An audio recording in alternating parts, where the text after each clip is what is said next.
अल्हम्दुलिल्लाह वस्सलातु वस्सलामु अला रसूलिल्लाह। ग्रुप आपको मसाइल और ॻाल्हि ग्रुप में सवाल आयो है।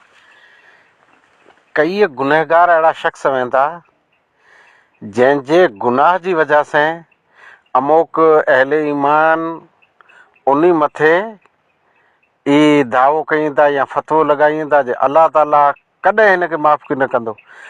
कसम खणी करे चवां थो अल्लाह ताला हिन जी मग़फ़िरत की न कंदो।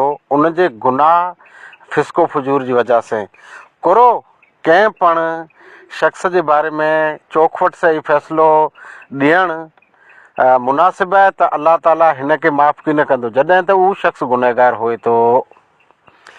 सुवाल जरा खनि वॾो आहे अने सुवाल गहरो आहे। हर इंसान ख़ताकार थी सघे थो। अल्लाह ताला जी ज़ात मुक़द्दस हर नुक़्स ऐं ऐब थी पाक आहे। बशरियत जे अंदरि तमामु अंबिया ख़ताएं थी पाक साफ़ आहिनि अने आप सल्लल्लाहु अलैहि वसल्लम अल्लाह ताला आप सल्लल्लाहु अलैहि वसल्लम जी शान ऊंची अने बुलंद फरमायो हुयो। इन्ही जी ज़ात मासूम अनिल ख़ता आहे। बाक़ी नंढो वॾो इंसान गुनहगार थी सघे थो। पर गुनहगार थिए हिन जो मतिलबु ई मायूस न थिए बल्कि हिकिड़ो रस्तो आहे उहो आहे तौबा। बंदि ताइब लय न तौबा तुर्त ताबेदार थी। तौबा जा दरवाज़ा खुला पिया आहिनि, तौबा कई खपे। बाक़ी गुनहगार इंसान ॿी क़िस्म जो गुनहगार थिए थो। हिकिड़ो त गुनाह कंहिं व्यक्तिअ जो गुनाह हुकूकुल इबाद जंहिंखे चवाइजे थो। कंहिं व्यक्ति जो गुनाह व्यक्ति कंहिं इंसान जो गुनाह कयईं त उन वटां माफ़ी मङी गिने इंसान वटां अने उनजो जेतिरो हक़ दॿाए इहो उनखे पाऊं ॾेई ॾे। अच्छा, नंबर 2 उहो बंदो इंसान अल्लाह ताला जो गुनहगार आहे। अल्लाह ताला जो यानी अल्लाह जी ज़ात में उन कई गुस्ताखियूं कयईं, उन जे अहकामात खे पैमाल कयईं, क़ुरान हदीस जे ख़िलाफ़ु अमल कयईं, इबादात खे तर्क कयईं अने इबादात जे बदिले उहो कमु कयईं जेको अल्लाह ताला इन मथे हराम अने मना कयईं। इहे गुनहगार आहे। इन शख़्स खे तौबा ताइब अने जेतिरा इन गुनाह जा कमु कयईं तंहिं त हथु खयो खपे। हुदूदुल्लाह जेकॾहिं अल्लाह जा हद तोड़े त इन मथे हद लॻी खपे वग़ैरह वग़ैरह। इहे हिन जा गुनाह आहिनि। हाणे कोरो अहिड़े गुनहगार खे चई सघूं था जे हीउ दोज़खी आहे, हिन जी मग़फ़िरत की न थी सघंदी।